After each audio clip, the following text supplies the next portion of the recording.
Hello दोस्तों। नमस्कार दोस्तों।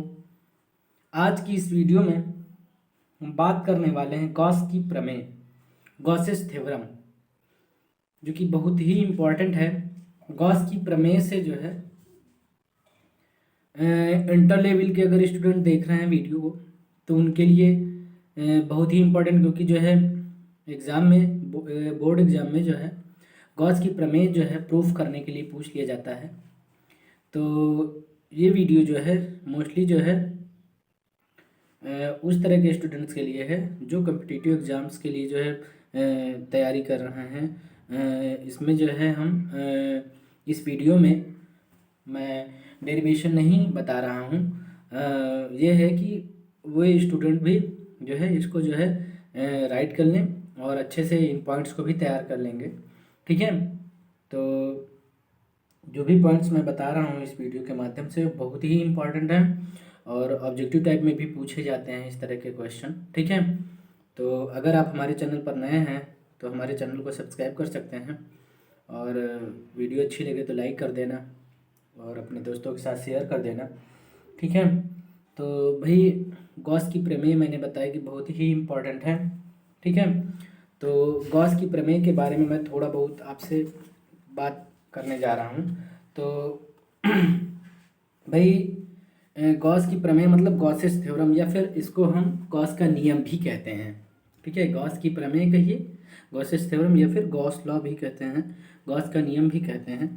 ठीक है, तो ध्यान से सुनिए, बहुत ही इम्पोर्टेंट है। जो गॉस का नियम है, मतलब ये कह दीजिए गॉस की प्रमेय है जो, ठीक है, ये स्थिर वैद्युत बलों के संबंध में जो है, ठीक है, ये कूलाम के नियम का जो है दूसरा रूप है। ठीक है, जो ये प्रमेय है गॉस का प्रमेय, ये प्रमेय जो है किसी स्थिर वैद्युत क्षेत्र में भी जो है स्थित किसी भी जो है काल्पनिक एवं स्वैच्छग्रहित बंद पृष्ठ से जो है, ठीक है, जो स्वैच्छग्रहित बंद पृष्ठ से, ठीक है, ये संबद्ध रहता है। ठीक है, तो इससे जो है गुजरने वाले जो है संपूर्ण जो है वैद्युत फ्लक्स जो होती है, ठीक है, वैद्युत फ्लक्स, ठीक है, या फिर कह दीजिए संपूर्ण अभिलंबवत जो है वैद्युत प्रेरण जो हो, ठीक है, तो ठीक है, इसके साथ जो है सतह के अंदर विद्यमान कुल आवेश जो होता है, ठीक है, टोटल चार्ज, ठीक है, जो उस सतह पर जो है टोटल चार्ज विद्यमान रहता है वो, ठीक है, तो उसमें जो है जो संबंध प्रदर्शित करती है, ठीक है, वो गॉस का नियम कहलाता है। ठीक है, तो यहाँ पर जो है ये जो काल्पनिक तथा जो स्वच्छ बंद पृष्ठ अभी बात हुई थी, ठीक है, तो जो बंद पृष्ठ है वो गॉसिय पृष्ठ भी कहते हैं इसे, ठीक है, गॉसियन पृष्ठ भी कहते हैं, मतलब गॉसियन सरफेस भी कहते हैं। ठीक है, तो जो यहाँ पर जो गॉस का स्टेटमेंट है वो बहुत ही इम्पोर्टेंट है।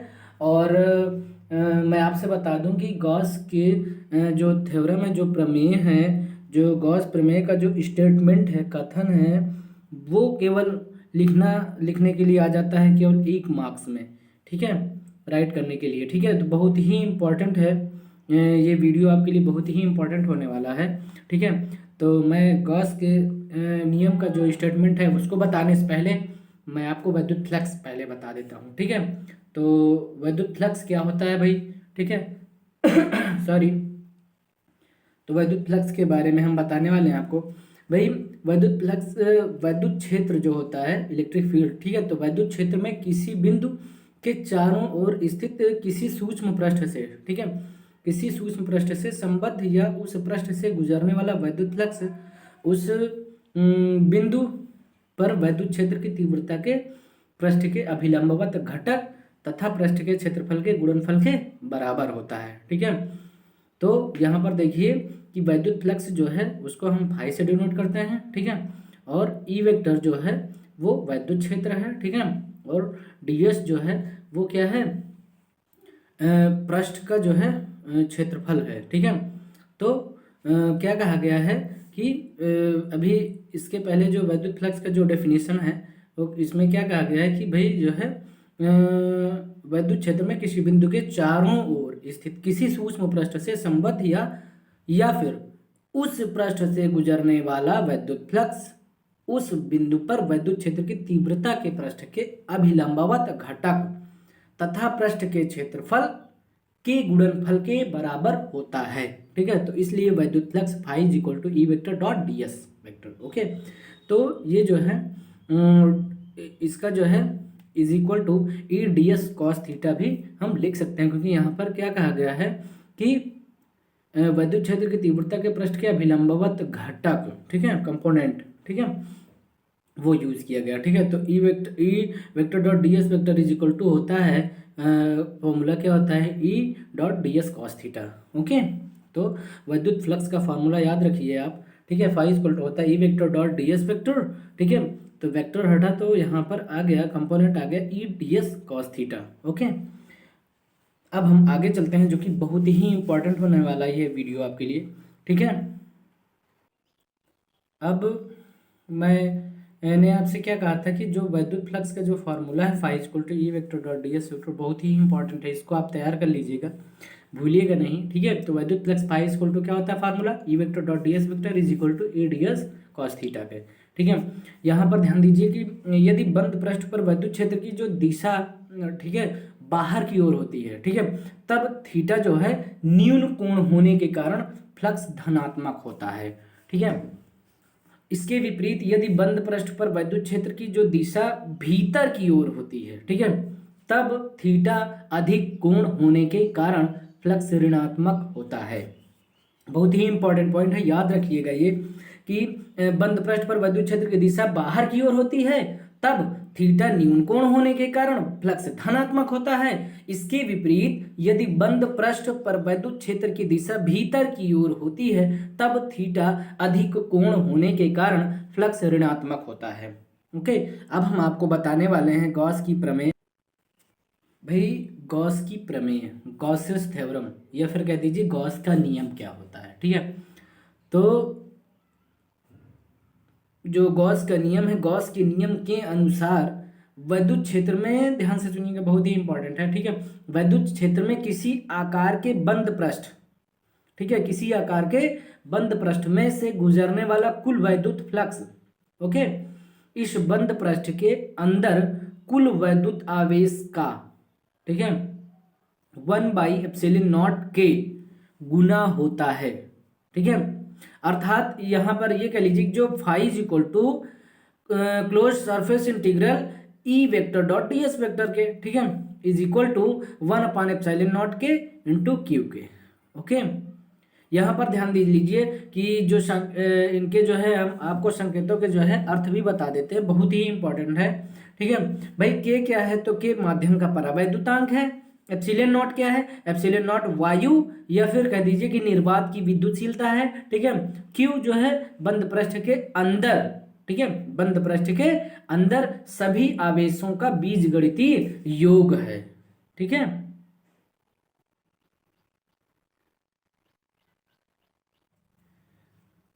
हम आपको बताने वाले फार्मूला जिनसे जो है न्यूमेरिकल सॉल्व कर सकते हैं आप। ठीक है, तो ध्यान से सुनिए, बहुत ही इंपॉर्टेंट है। समरूप आवेशित गोलीय कोश के कारण, ठीक है, ये जो फार्मूले मैं बताने वाला हूं यहाँ पर, वो पॉइंट है, बहुत ही इंपॉर्टेंट पॉइंट है, समरूप आवेशित गोलीय कोश के कारण। ठीक है, क्या कह रहे हैं, समरूप आवेशित गोलीय कोश के कारण विद्युत क्षेत्र की तीव्रता। ठीक है, तो समरूप आवेशित गोलीय कोश के कारण विद्युत क्षेत्र की तीव्रता के फार्मूले हैं, और वो 3 केसों में है। ठीक है, एक ग्रेटर, एक इक्वल और एक लेस। ठीक है, ग्रेटर देन, लेस देन और इक्वल। ठीक है, तो 3 केसेस में है वो फार्मूले मैं आपको बताने वाला हूँ, बहुत ही इंपॉर्टेंट है। ठीक है, जो पहला पॉइंट है, ठीक है, जब बिंदु कोश से बाहर स्थित है। ठीक है, क्या, जब बिंदु कोश से बाहर स्थित है, अर्थात small r is greater than capital R. Okay, तो क्या होगा यहाँ पर, E is equal to 1/4πε0 Q/r² के, स्मॉल आर स्क्वायर के। ठीक है, या फिर इसको कह लीजिए कि E is directly proportional to 1/r²। के। ठीक है, तो यहाँ पर देख लीजिए, बहुत ही इंपॉर्टेंट कि स्पष्ट है, इससे, इस फार्मूले से स्पष्ट है कि गोलीय कोश पर फैला हुआ आवेश चार्ज वैसा ही व्यवहार करता है जैसे कि यह उसके केंद्र पर रखा हो। ठीक है, कहाँ पर? केंद्र पर रखा हो। ठीक है, अब नेक्स्ट पॉइंट है जब बिंदु कोश के पृष्ठ पर स्थित हो। ठीक है, जब बिंदु कोश के पृष्ठ पर स्थित हो मतलब अर्थात क्या कि small r is equal to capital R के। अब यहाँ पर वैसे ही आप देख लीजिए फार्मूला जो है, जब बिंदु कोश के पृष्ठ पर स्थित हो अर्थात small r is equal to capital R, तो E इज इक्वल टू जो है 1/4πε0 Q upon capital R square into R cap के। ठीक है, तो ये पॉइंट जो है यहाँ पर ये विद्युत क्षेत्र का अधिकतम मान है। ठीक है, जब R is equal to R है तब। ठीक है, अब नेक्स्ट पॉइंट जो है वो भी बहुत इंपॉर्टेंट, जब बिंदु कोश के अंदर हो। क्या?